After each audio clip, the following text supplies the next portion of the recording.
지금 사도 바울은 고린도 교회 성도들을 대할 때 이 아버지와 같은 그 자녀를 사랑하는 마음으로, 또 목자와 같은 양들을 돌보는 그 목자와 같은 심정으로 지금 고린도 교회 성도들을 섬기고 그렇게 대했습니다. 그런데 이 사도 바울이 고린도 교회에서 이렇게 사역을 하다가 아버지와 같은 마음, 이 목자와 같은 마음으로 양들을 돌보고 사역을 하다가 이렇게 잠시 고린도 교회를 떠났을 때 사나운 이리들과 같은 거짓 대언자와 또 이 거짓 사도, 속이는 일꾼들과 같은 이 마귀의 사역자들이 고린도 교회 안에 몰래 들어온 것입니다. 그래서 성도들을, 이 양들을 아끼지 않고 그들을 해치는 것을 보게 됩니다. 그래서 사도 바울이 그 양들을 사랑하는 그 마음으로 그리스도의 온유함과 부드러움으로 그들을 대하고, 또 반대로 양들을 해치려고 하는 그 이리들과 같은 이 거짓 사역자들에 대해서는 담대히 맞서서 그 양들을 지키기 위해 싸우고 있는 것을 보게 됩니다. 그러나 그렇게 담대히 싸우지만 우리가 육신을 따라 싸우지는 않는다라는 것입니다. 왜냐하면 우리의 전쟁 무기는 육신에 속한 것이 아니라 하나님을 통해 강한 요새들도 무너뜨리는 영적인 전쟁을 우리가 싸우기 때문이다라고 말씀하십니다. 이러한 영적인 전쟁에서 승리하려면 당연히 말씀과 기도가 있어야 됩니다.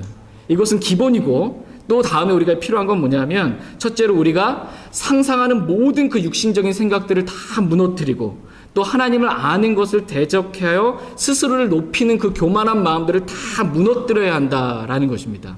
그리고 두 번째로 우리의 모든 육신적인 생각들은 다 사로잡아서 그리스도께 순종해야 한다, 이렇게 말씀하고 계십니다.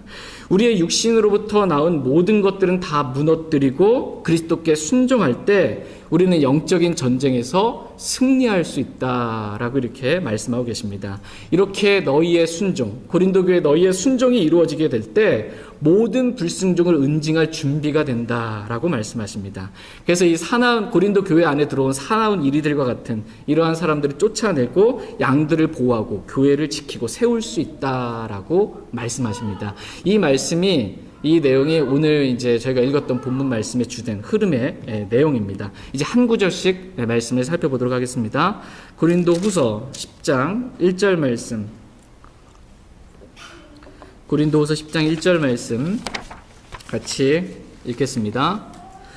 나 바울은 이제 그리스도의 온유함과 부드러움을 힘입어 직접 너희에게 간청하노라.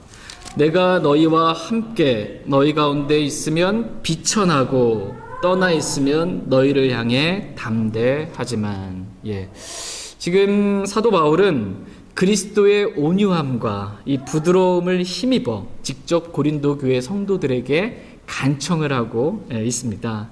한마디로 그리스도의 마음, 즉 선한 목자이신 이 양들을 사랑하는 목자의 마음으로 지금 온유하고 부드럽게 간청하고 있는 것입니다. 우리는 여기서 사도 바울이 고린도 교회의 성도들, 즉 형제들을 어떻게 대하고 있는지를 이 말씀을 통해 살펴볼 수 있습니다. 그러니까 어떻게 사도 바울이 고린도 교회 성도들을 대하고 있어요? 형제들을 대할 때 그리스도의 온유함과 부드러움으로 형제들을 대했다라는 것입니다. 이와 같이 우리도, 저와 여러분들도 형제를 대할 때, 기본적으로 형제뿐만 아니라 모든 사람들을 대할 때 우리의 마음의 자세가 어떠해야 하냐면 그리스도의 온유함과 부드러움으로 그렇게 사람을 대해야 한다라고 말씀하십니다.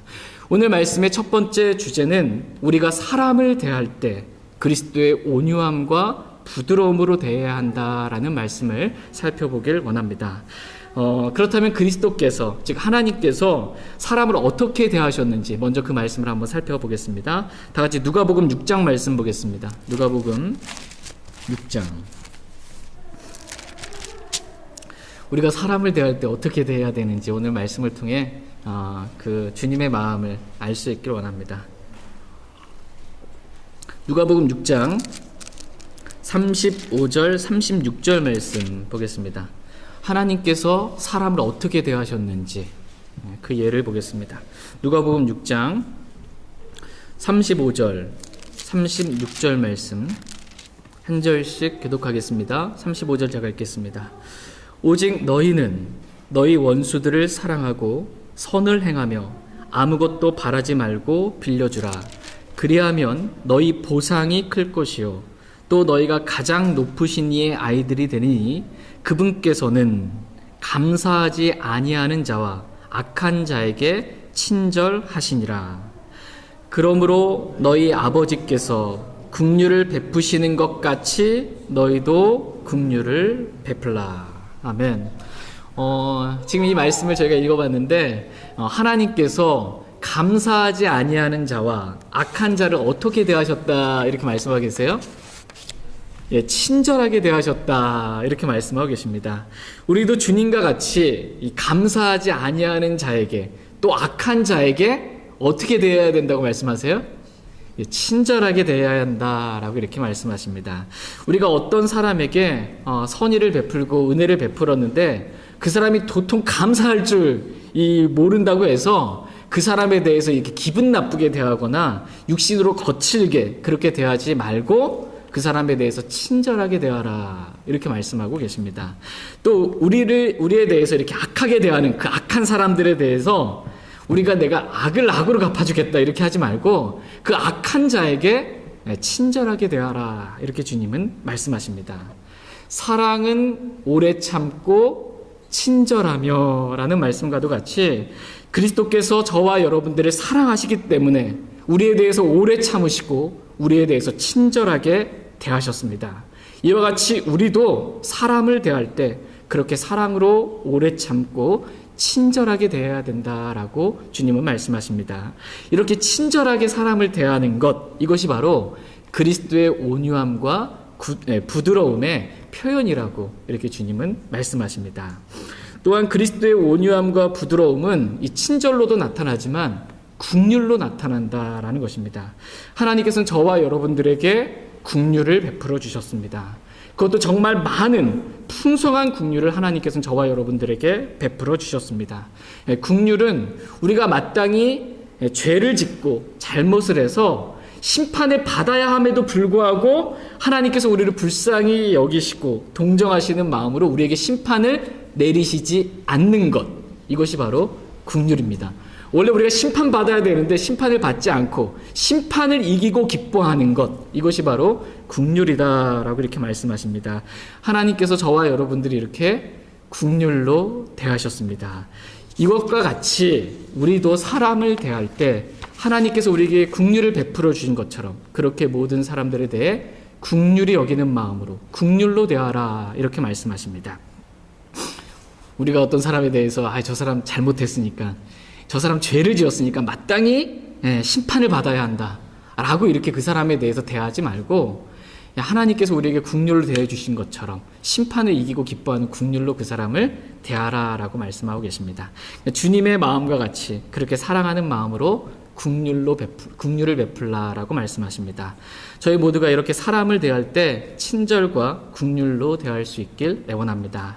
하나님께서는 우리가 이렇게 사람을 대하게 되면 친절하게 긍휼하게 이렇게 사람을 대하면 주님은 기뻐하십니다. 우리 안에 계신 성령님이 참 기뻐하세요. 다 같이 에베소서 4장 말씀 보겠습니다. 에베소서 4장 말씀. 에베소서 4장 30절에서 32절 말씀 보겠습니다.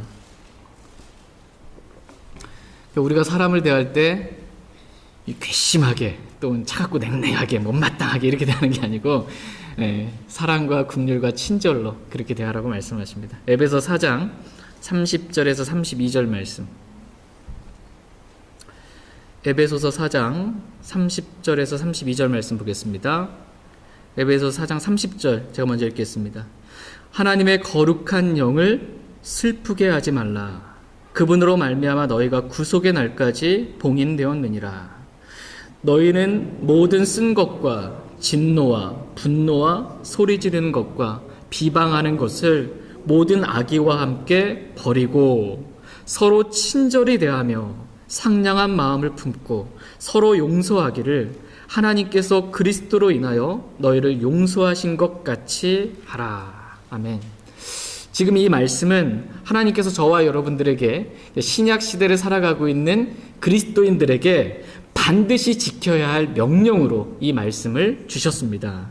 우리는 이 명령에 따라 사람을 친절하게 또 상냥한 마음을 품고 대해야 합니다. 절대로 사람을 대할 때 우리 쓴뿌리가 안에 있는 것처럼 못마땅한 그 쓴뿌리 같은 모든 쓴 것과 진노와 분노와 소리 지르는 것과 비방하는 것과 악의를 품고 사람을 대하지 말라라고 말씀하고 계십니다. 만약 우리가 육신 안에서 그렇게 분노와 진노와 소리 지르는 것과 뭔가 악의를 가지고 쓴뿌리를 가지고 사람을 이렇게 대하게 되면 우리 안에 계신 성령 하나님께서는 슬퍼하신다. 지금 이렇게 말씀하고 계십니다. 주님이 슬프시다는 거예요. 그렇게 사람을 육신으로 악하게 대하지 말라는 것입니다. 그러므로 우리는 주님의 명령에 따라 서로 친절히 대하며 상냥한 마음을 품고 서로 용서하기를 하나님께서 그리스도로 인하여 우리를 용서하신 것 같이, 하나님이 우리를 용서해 주신 것 같이 그렇게 용서하는 마음으로 사람을 대해야 한다라고 말씀하십니다. 그러할 때 우리 안에 계신 성령 하나님께서는 기뻐하신다라는 것입니다. 우리가 이 말씀을 간과하지 않게 되길 원합니다. 무시하고 그냥 지나치지 않게 되길 원합니다. 어떻게 보면 하나님께서 우리가 이러한 말씀을 그냥 지나칠까봐 골로새서에 다시 한번 또 이와 비슷한 말씀을 다시 한번 기록해주고 계십니다. 다 같이 골로새서 3장 말씀 보겠습니다. 골로새서 3장 12절에서 14절 말씀 보겠습니다. 우리가 사람을 대할 때 어떻게 대해야 하는지 정확하게 기록되어 있습니다. 골로새서 3장 12절에서 14절 말씀 보겠습니다. 골로새서 3장 12절에서 14절. 12절 제가 읽겠습니다.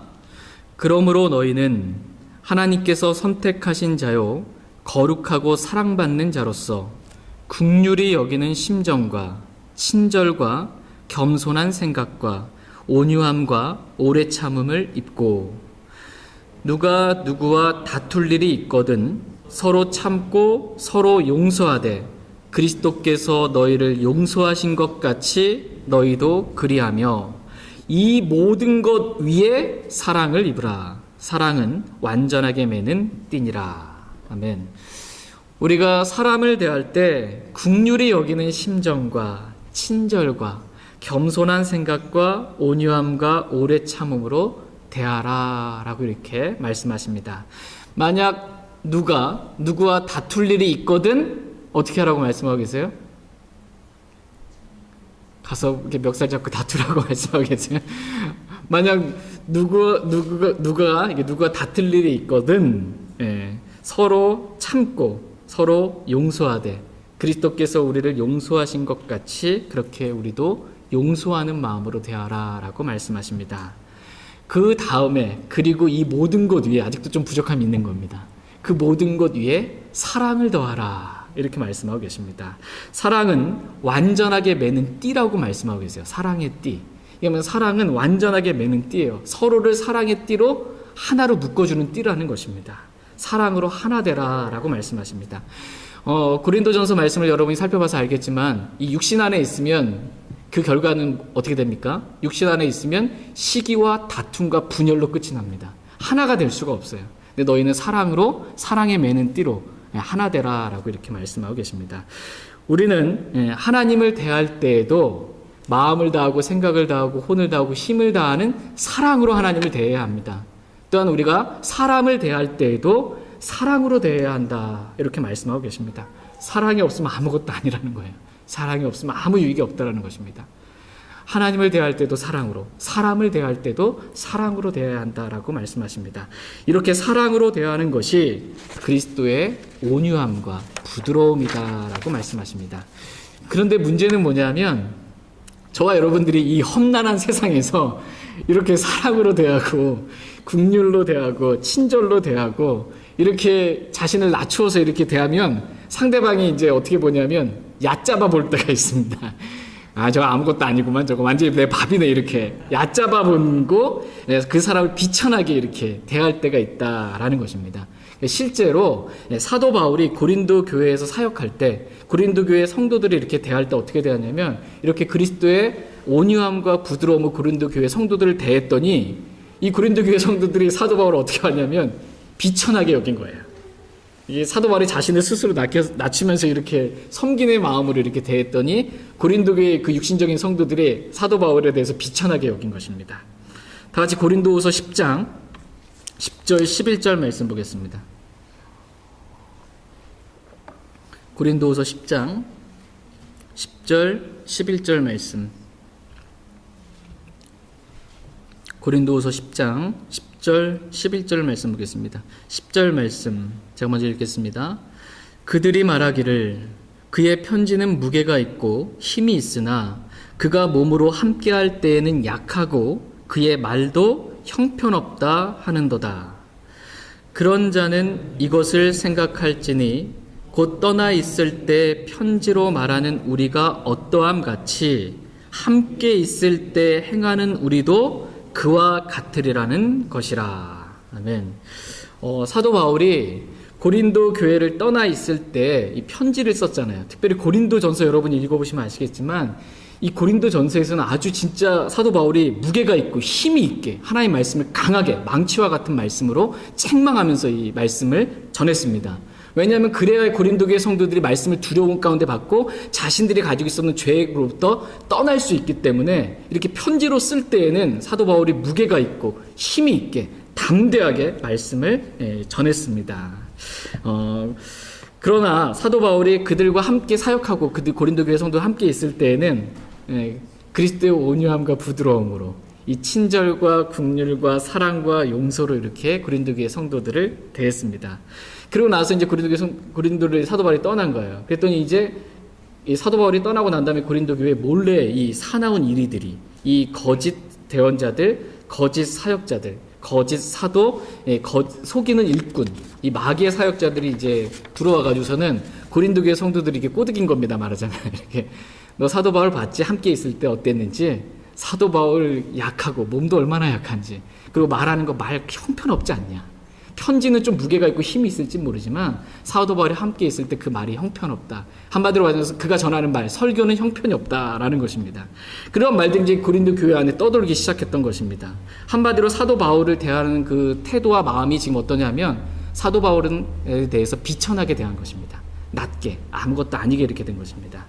그러나 그렇게 사도 바울을 대하는 자는 이것을 생각하라는 것입니다. 어떻게 보면 좀 사도 바울이 좀 다시 한번 편지로 좀 강하게 경고를 주는 것이에요.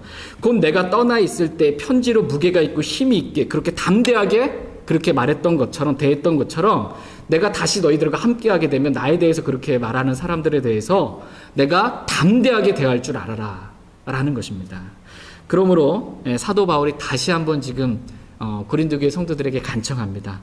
내가 그렇게 너희를 담대하게 대하지 않도록 내가 그리스도의 그 온유함과 부드러움으로 사랑과 친절과 긍휼로 너희를 대할 수 있도록 좀 해달라고 간청하고 있는 것입니다. 다 같이 고린도후서 10장 2절 말씀 보겠습니다. 고린도후서 10장 2절 사도 바울의 간청의 내용이 뭔지 한번 보시기 바랍니다. 고린도후서 10장 2절 같이 읽겠습니다. 너희에게 간청하노니 내가 너희와 함께 있을 때 그 확신을 가지고 너희를 담대히 대하지 않게 하라.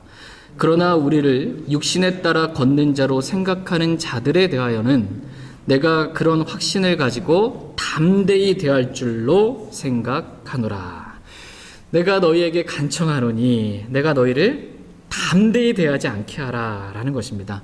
마치 우리가 이 양들을 해치는 이 사나운 이리들을 대할 때처럼 그렇게 내가 담대하게 너희를 대하지 않도록 하라라는 것입니다. 이 목자가 자기 양들을 공격하는 이 이리나 사자나 곰들이 올 때는 어떻게 해야 돼요? 담대하게 대해야 되잖아요. 그렇게 대하는 것처럼 내가 너 양들에 대해서 내가 징계와 책망과 같은 담대하게 대하지 않도록 좀 이렇게 너희들이 주님이 주신 마음 가운데 이렇게 부드럽게 이렇게 바뀌기를 바라는 그런 마음으로 이 말씀을 지금 기록하고 있습니다. 사도 바울이 이렇게 어떨 때에는 그리스도의 온유함과 부드러움으로 대하고 또 어떨 때에는 담대하게 대했던 이유는 다 양들을 사랑하기 때문입니다. 어떻게 해서든지 양들을 지켜내고 싶은 그 목자의 마음 때문에 이렇게 대한 것입니다. 그렇다고 해서 이 사도 바울이 담대하게 대한다고 해서 육신의 강함, 육신의 담대함으로 그렇게 대한 것은 아닙니다. 다 같이 고린도후서 10장 3절 4절 말씀 보겠습니다. 말씀의 흐름을 한번 이렇게 살펴보시기 바랍니다. 고린도후서 10장 3절 4절 말씀. 3절 제가 읽겠습니다. 비록 우리가 육신 안에서 거르나 육신을 따라 싸우지 아니하노니 우리의 전쟁 무기는 육신에 속하지 아니하고 하나님을 통해 강력하여 강한 요새들도 무너뜨리느니라. 아멘. 오늘 말씀의 두 번째 주제는 영적 전쟁입니다. 영적 전쟁. 사나운 이리들이 이 양들을 해치려고 할 때 우리는 담대하게 그들과 맞서 싸워야 한다라는 것입니다. 마치 다윗이 양들을 지키기 위해 사자와 곰과 담대하게 맞서 싸운 것 같이 우리는 그렇게 담대하게 영적 전쟁에 임해야 한다라는 것입니다. 그렇다고 해서 우리가 육신을 따라 싸우면 안 된다는 것입니다. 비록 우리가 육신이란 이 몸 안에 우리가 있지만, 육신을 입고 있지만, 그렇다고 해서 육신으로 싸우면 안 된다는 것입니다. 육신으로 대적하면 안 된다는 것입니다. 우리의 전쟁 무기는 육신에 속하지 아니하였다, 이렇게 말씀하고 계십니다. 저와 여러분들의 전쟁 무기는 어디에 속하지 않았다고 말씀하세요? 육신에 속하지 않았기 때문에 육신에서부터 나온 어떤 걸 가지고 싸우면 안 된다는 거예요. 우리의 전쟁 무기는 육신으로부터 나온 것이 아니라는 것입니다. 우리의 싸움은 에베소 6장 12절 말씀에 기록된 말씀처럼 살과 피와 맞붙어 싸우지 아니하고 정사들과 권능들과 이 세상 어둠의 치리자들과 높은 처소들에 있는 영적 사악함과 맞붙어 싸우는 영적 전쟁이기 때문에 육신에서 나온 어떠한 거 가지고 그렇게 싸우면 안 된다라는 것입니다. 그러니까 우리는 눈에 보이는 그 사람과 싸우는 게 지금 아니라는 거예요. 그러니까 그 사람을 미워하거나 그 사람을 나쁘게 하지 말라는 것입니다. 우리의 싸움은 눈에 보이는 사람이 아니고 그 사람 안에 역사하는 또는 그 사람 위에 역사하는 이 높은 처소에 있는 영적 사악감과 맞붙어 싸우는 영적 전쟁이다라는 것입니다. 그러므로 우리의 전쟁 무기는 육신에 속하지 아니하였다라는 것입니다. 육신에서 나온 것으로는 우리가 육신에서 나온 그것이 우리가 생각할 때 정말 강하고 내 육신적인 생각으로 이렇게 하면 좀 이길 것 같고 강하고 지혜롭고 힘이 있다 할지라도 육신에서 나온 것들은 영적 전쟁에서 아무런 도움이 되지 않는다. 아무런 유익이 되지 않는다. 이렇게 말씀하십니다. 다 같이 요한복음 6장 63절 말씀 보겠습니다. 요한복음 6장 63절 말씀. 조금이라도 육신에서 나온 것으로 그렇게 싸우려고 하지 말라는 것입니다. 그것은 아무 유익이 없다라는 것입니다. 요한복음 6장 63절 말씀. 요한복음 6장 63절 말씀 같이 읽겠습니다. 살리는 것은 영이며 육은 아무것도 유익하게 하지 못하느니라. 내가 너희에게 이르는 말들은 곧 영이요 생명이니라. 아멘. 우리는 여기서 육은 아무것도 유익하게 하지 못하느니라 라는 그런 말씀을 보게 됩니다. 육은 아무것도 유익하지 못하게 한다라는 것입니다. 그러므로 우리는 육신으로 싸우면 돼요, 안 돼요? 안 됩니다. 혹시 부부싸움을 하시더라도 육신으로 싸우지 마세요.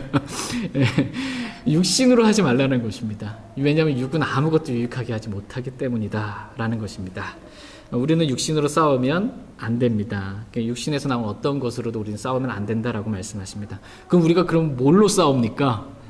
뭘로 싸워요? 싸우긴 싸워야 되는데 우리의 전쟁 무기는 무엇입니까? 우리의 전쟁 무기는 하나님을 통해 나온 말씀이다 이렇게 말씀하고 계십니다. 하나님의 입에서 이 말씀이 나왔잖아요. 하나님을 통해 싸우는 거예요. 특별히 말씀을 통해 싸우는 것입니다. 이 말씀이 곧 영이요 생명입니다.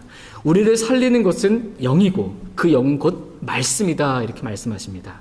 우리의 전쟁 무기는 성령의 검, 곧 하나님의 말씀이다 라고 말씀하십니다. 우리는 하나님의 전신갑주를 입고 믿음의 방패를 취하고 말씀의 검을 들고 싸워야 한다라고 이렇게 성경은 말씀하고 계십니다. 이것이 가장 강력한 무기라는 것이에요. 가장 강력한 무기. 다윗은 여러분 다윗이 골리앗과 싸웠을 때 그 장면을 여러분 기억하십니까? 다윗이 뭘 가지고 나갔어요? 육신에 속한 것으로 가지고 나가지 않았습니다. 다윗은 만군의 주의 이름으로 내가 나가노니 이렇게 나간 거예요. 그래서는 물맷돌을 던졌잖아요. 이 물맷돌에서 이 돌 있잖아요. 이 돌이 말씀을 상징합니다. 그래서 이 말씀이 골리앗의 머리에 하나 딱 박힌 겁니다. 그랬더니 이 말씀이 골리앗의 머리에 딱 박혔더니, 사탄을 예표하는 골리앗의 머리에 딱 박혔더니 그냥 그대로 즉사한 거예요. 그러니까 우리의 전쟁 무기는 뭐냐 하면 바로 하나님 말씀이라는 것입니다. 이 말씀으로 싸우면 이 골리앗, 이 사탄도 물리칠 수 있다는 것입니다. 우리는 이렇게 우리를 살리는 영의 말씀으로 싸워야 한다라고 이렇게 말씀하십니다. 저희 모두가 이렇게 하나님의 전신갑주를 입고 믿음의 방패를 취하고, 믿음의 방패, 이 세상을 승리하는 믿음입니다. 이 믿음의 방패를 취하고 말씀의 검으로 싸워서 저희 모두가 승리할 수 있길 원합니다. 이렇게 우리의 전쟁 무기는 뭐라는 거예요? 말씀과 믿음입니다. 전쟁 무기, 믿음의 방패와 말씀이고, 거기서 이제 하나를 더해서 말한다면 우리의 전쟁 무기는 기도다, 이렇게 말씀하고 계십니다. 기도다라고 말씀하십니다. 에베소 6장에서 영적 전쟁에 대해서 말씀하시면서 하나님의 전신갑주를 취하라, 하나님 전신갑주 입으라라고 하시면서 제일 마지막에 기도에 대해서 강조해서 말씀하십니다. 기도에 대해서 모든 기도와 간구로 성령 안에서 항상 기도하되 모든 성도를 위해 모든 인내와 간구로 그 일에 깨어 있으라, 이렇게 말씀하고 계십니다. 영적 전쟁에서 기도에 깨어 있으라, 이렇게 말씀하고 계십니다. 그러니까 하나님의 전신갑주를 입고 믿음의 방패를 취하고 말씀의 검을 들었다고 끝난 게 아니고 항상 깨어 기도하라는 것입니다. 모든 성도를 위해 항상 기도하는 일에 깨어 있으라라는 것입니다. 영적 전쟁에 있어서 기도는 매우 중요한 무기다라고 말씀하십니다. 여러분, 이 말씀 기억나세요? 어떤 아버지가 이제 아들을 데리고 이제 와서 이 마귀를 쫓아내달라고 이렇게 했는데 제자들이 못 쫓아냈습니다. 근데 예수님 와서 쫓아냈어요. 그래서 제자들이 예수님께 묻잖아요. 우리는 어찌하여 이렇게 마귀를 쫓아내지 못했습니까? 라고 이렇게 물을 때 우리 주님께서 하신 말씀 기억나십니까? 이런 종류는, 즉 마귀를 쫓아내는 이러한 영적인 종류는 오직 기도와 금식을 통해서만 나갈 수 있느니라, 이렇게 말씀하고 있어요. 영적 전쟁에 있어서 기도가 매우 중요하다라는 것입니다. 이런 종류는, 마귀와 싸워서 이기는 이러한 종류는 기도가 있어야 된다라는 것입니다. 영적 전쟁에 있어서 기도는 매우 중요한 무기다라는 것입니다. 그래서 저희가 수요 기도회 때 빠지지 않고 이렇게 성도들을 위해, 교회를 위해, 교회 사역을 위해 이렇게 기도하는 것입니다. 교회 예배를 위해서. 이게 중요한 사역이다라고 말씀하십니다. 기도가 중요한 사역입니다. 출애굽기 17장 말씀에 보면 여호수아가 이 아말렉과 싸우는 전쟁 혹시 여러분 기억나십니까? 출애굽기 17장에서 여호수아가 아말렉과 이제 전쟁을 하는데 실제적인 전쟁을 지금 싸우고 있습니다. 근데 지금 모세는 높은 산꼭대기에 올라가 가지고서는 모세가 손을 들면 누가 이겨요? 여호수아가, 그 밑에서 싸우고 있는 여호수아가 이기고, 모세가 힘이 빠져가 손을 내리면 아말렉이 이긴다라는 그 말씀이 기록되어 있습니다. 근데 모세가 손을 들었다, 손을 내렸다, 이건 뭐예요? 남자가 어디서든지 거룩한 손을 들고 기도하기를 원한다, 이 말씀이잖아요. 그러니까 모세가 기도의 손을 들어 올리면 실제적으로 여호수아가 싸우고 있는 전쟁에서, 아말렉과의 전쟁에서 여호수아가 승리를 한다는 것입니다. 근데 모세가 기도의 손을 내리면 어떻게 해요? 아말렉이 지금 이긴다라는 거예요. 아말렉은 우리의 육신을 예표합니다. 우리의 육신을. 육신과의 전쟁에서 늘 육신에게 종노릇하는 이러한 삶을 살아갈 수밖에 없다라는 것입니다. 그러니까 저와 여러분들이 영적 전쟁에 있어서 실제적인 우리 삶 가운데 승리하는 길 가운데 가장 중요한 것이 기도의 손을 들어 올리는 것. 이것이 중요하다라는 것입니다. 오늘 저희 모두가 이 기도의 손을 들어 올리고 하나님께서 모든 성도들을 위해 기도함으로 모든 성도들이 영적 전쟁에서 승리하는 그런 풍성한 은혜를 입게 되길 원합니다. 저희 모두가 기도의 용사들로, 기도의 동역자들로 하나님 앞에 발견될 수 있길 원합니다. 이렇게 출애굽기 17장에서 이렇게 다 여호수아가 아말렉과 싸워서 이겼잖아요. 그런데 주님이 재미있는 말씀이라고 할까요? 이 말씀은 뭐냐면 하나님께서 명령을 내리세요. 지금 있었던 사건을 이렇게 기록하고 그 다음에 여호수아에게 그 귀에 그것을 되풀이해서 말해주라고 이렇게 말씀하고 계세요. 뭐냐면 여호수아가 지금 자기가 아말렉과 싸워서 이겼잖아요. 그럼 여호수아 입장에서는 모세가 기도의 손을 들어 올려서 이겼는지 아니면 내가 아말렉이랑 진짜 막 멀찍이 잘 싸워가지고 내가 이겼는지 이거를 잘 분간 못할까봐 여호수아 입장에서는 내가 아말렉이랑 실력이 좋아서 뭔가 이렇게 전쟁의 싸움의 능력이 힘이 좋아서 내가 이겼다고 생각할까봐 여호수아의 귀에 되풀이해서 말하라고 말씀하고 계십니다. 네 힘으로 싸워서 이긴 게 아니고 모세가 기도의 손을 들어 올려서 싸워서 승리한 거니까 뭔가 네가 잘났다고 이렇게 뭔가 된다고 생각하지 말라는 것입니다. 예. 저와 여러분이 승리하는 것도 우리가 뭔가 잘해서 싸워서 승리한 것이 아니고 누군가 우리를 위해서 기도해 주기 때문에, 예. 특별히 우리 주님께서, 성령님께서 또 귀한 형제 자매들이 우리를 위해서 기도해 주기 때문에 승리할 수 있었다라는 걸 생각하고 늘 겸손한 마음 가운데 저희 모두가 살 수 있길 원합니다.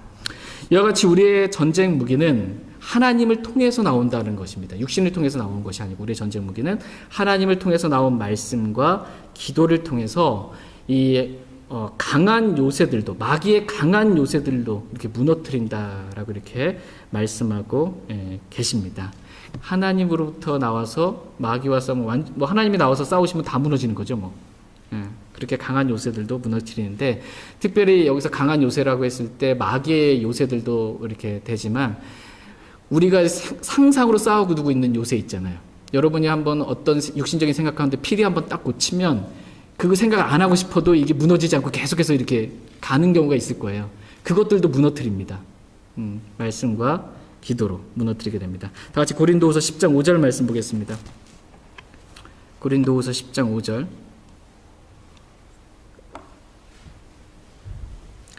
고린도후서 10장 5절 말씀.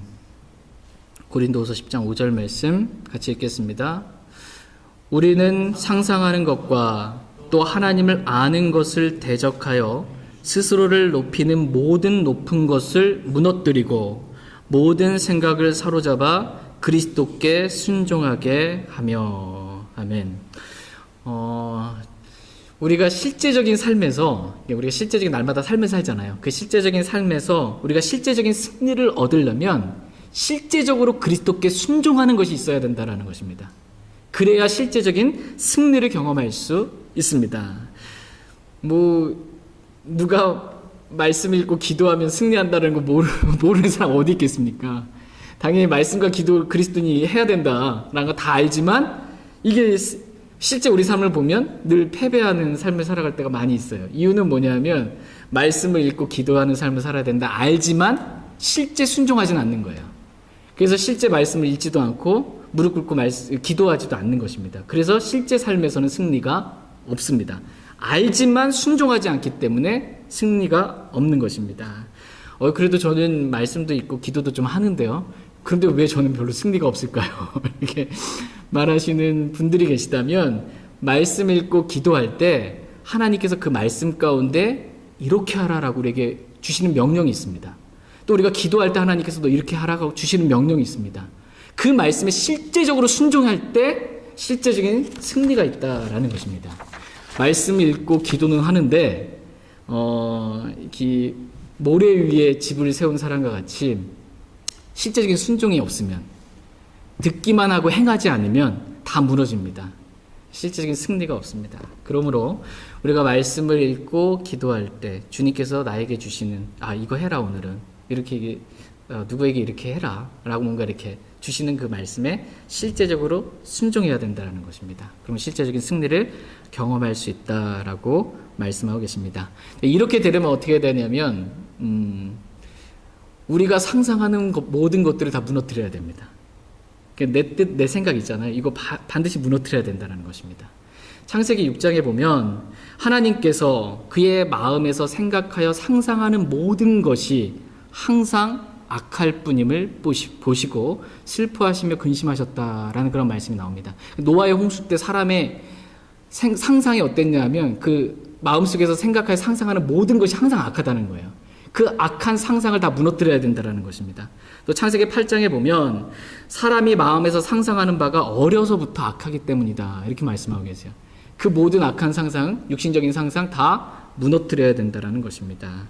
육신에서 나오는 그 악한 모든 상상을 다 무너뜨려야 한다라고 말씀하십니다. 그리고 저와 여러분들이 또 무너뜨려야 할 것이 있는데 그것은 스스로를 높이는 교만입니다. 스스로를 높이는 교만을 무너뜨려야 한다. 그러니까 하나님을 아는 것을 대적하여 스스로를 높이는 모든 높은 것을 무너뜨려야 한다. 이렇게 말씀하고 계십니다. 그러니까 하나님의 지식, 즉 하나님의 말씀을 대적해서 스스로 높이는 모든 그 높이는 교만한 것은 다 무너뜨려야 한다는 것입니다. 자신이 아무것도 아니면서 뭔가 된 것처럼 스스로를 생각하는, 스스로를 속이는 그 교만한 마음 다 무너뜨려야 한다라는 것입니다. 저와 여러분들은 아무것도 아니라는 것입니다. 남들보다 내가 좀 말씀을 알고 뭔가 좀 더 안다고 교만해서는 안 된다라는 것입니다. 그러면 망한다라는 것입니다. 잠언 16장 18절 말씀 찾아보겠습니다. 잠언 16장 18절 말씀.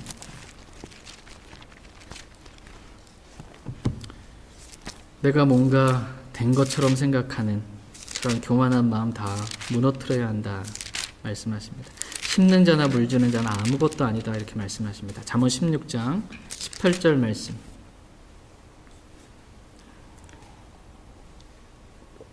잠언 16장 18절 말씀 같이 읽겠습니다. 멸망에 앞서 교만이 나가며 넘어짐에 앞서 거만한 영이 있느니라. 멸망하기 전에 그 앞에 뭐가 있다라는 거예요? 교만이 있다라는 거예요. 그러니까는 멸망하지 않으려면 교만을 무너뜨려야 되는 것입니다. 예. 넘어짐에 앞서서 거만한 영이 있다라는 것입니다. 넘어지지 않으려면 어떻게 해야 된다는 거예요? 이 거만한 영, 이 거만한 태도를 무너뜨려야 된다라는 것입니다. 이렇게 모든 상상, 이 육신에서 나온 모든 상상, 또 교만한 마음, 이거 다 무너뜨리고 그 다음에 우리가 해야 될 일은 모든 생각을 사로잡아서 그리스도께 순종하는 것이어야 된다는 것입니다. 내 뜻, 내 생각 다 버리고 그거 다 사로잡아서 나를 부인하고 그리스도께 순종해야 된다는 것입니다. 그러면 영적 전쟁에서 승리한다라는 것입니다. 저희 모두가 육신 안에서 드는 모든 생각을 다 사로잡아서 그리스도께 순종할 수 있길 원합니다. 내가 남들보다 좀 뭔가를 더 많이 안다, 내가 남들보다 좀 뭔가를 좀 낫다라는 그러한 교만한 생각이 있다면 다 사로잡아서 그리스도께 순종할 수 있길 원합니다. 이러한 육신적인 생각을 버리고 영적인 생각을 하게 될 때 이제 우리 안에 생명과 평안이 임합니다. 근데 여전히 육신적인 교만한 생각 갖고 있으면 사망이 우리 가운데 임합니다. 다 같이 고린도후서 10장 6절 말씀 보겠습니다. 고린도후서 10장 오늘 본문 말씀 마지막 절 한 절만 더 살펴보고 오늘 말씀 마치겠습니다. 고린도후서 10장 6절 말씀. 고린도후서 10장 6절 말씀 같이 읽겠습니다.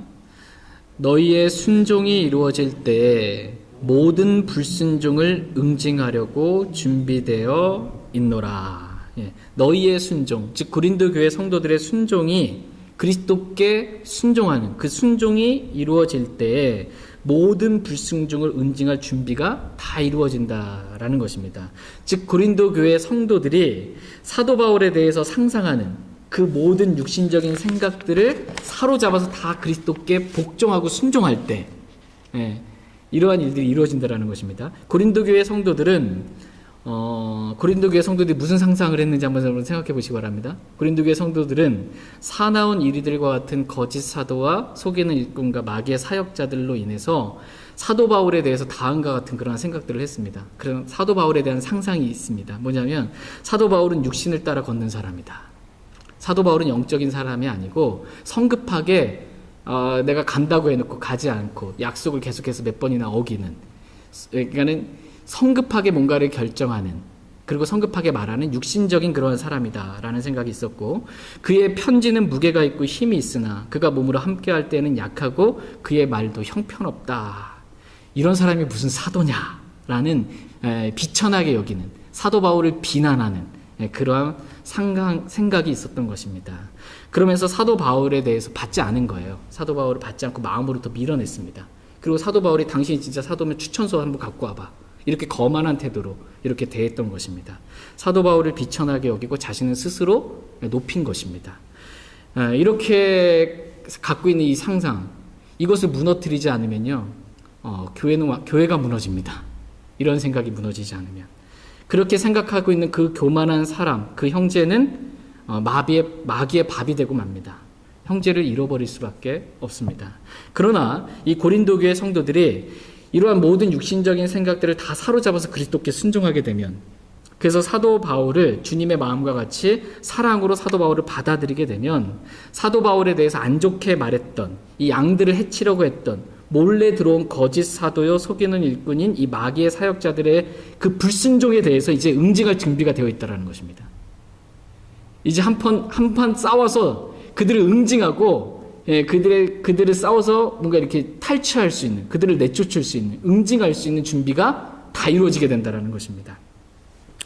양들을 해치는 이리들을 몰아내고 그들과 싸워 그들을 응징하며 영적 전쟁에서 승리해서 양들을 보호하고 교회를 지키고 세울 수 있게 된다라는 것입니다.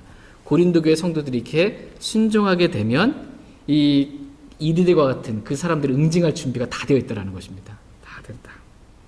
하나님께서는 저와 여러분 이렇게 모든 육신적인 교만한 생각을 사로잡아 그리스도께 겸손하게 순종할 수 있게 되기를 원하십니다. 저희 모두가 이렇게 영적인 전쟁에서 다 승리하는 귀한 삶을 살아갈 수 있길 원합니다. 네, 이제 개인적으로 오늘 들은 말씀 기억하시고 개인적으로 주님 앞에 나아가 기도하는 그런 시간 갖도록 하겠습니다.